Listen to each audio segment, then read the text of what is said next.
Daghang salamat sa maayong pangutana, Sir Fred. Padung kung reklamo unta ano ingana ug tayo pero ikaw man so okay ra.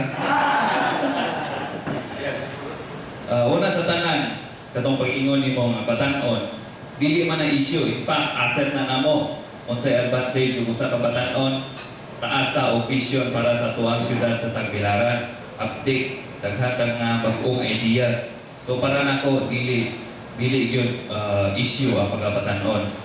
Ikaduha, katong giingon nato nga mahilig lang ta sa sports.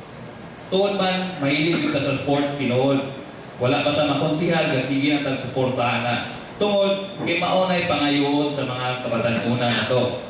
Taas-taas atong populasyon, puros mga batan-on. So mo ilang pangitaon, mo ilang pangayoon, mao gyud pod ang atoang ihatag. Pero dili man kay kanara ang atoang mga programa sa pagkakaroon. Even as a city councilor, daghan na ta kayo mga programa. Nasayon man siguro ni mga igsoon nato sa media, sa atoang Baba Free Service Caravan, aduna po tayo Rice Assistance Program sa mga igsoon nato nga biya na nato. Aduna tayo mga electronic scoreboard sa atoang mga isig ka barangay. Aduna tayo mga health suroy-suroy sa mga eskwelahan.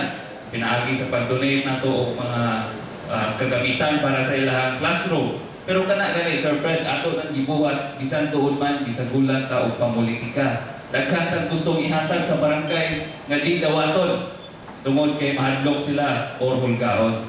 So mao na itong ingon nga daghan pa unta ta og mahimo pero nasudlan na og pamolitika. So dili ta makatulo og bigay yun. Unya sa imong ingon nga walay koneksyon sa Manila, murag dili man siguro po natin tinawod. Kita aduna tayo mga koneksyon sa Manila. Kung koneksyon man lang ang atong iskutan. Nasayon si Atty. Diputado o kinsa na mga tawana.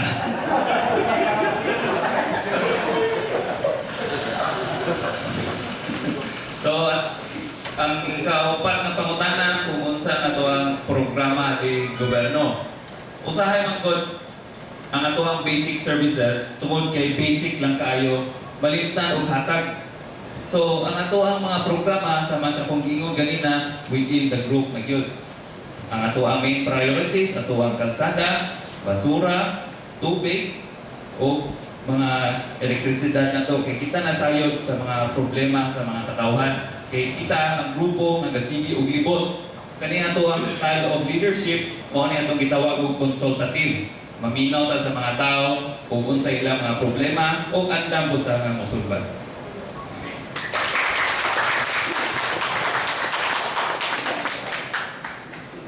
Okay?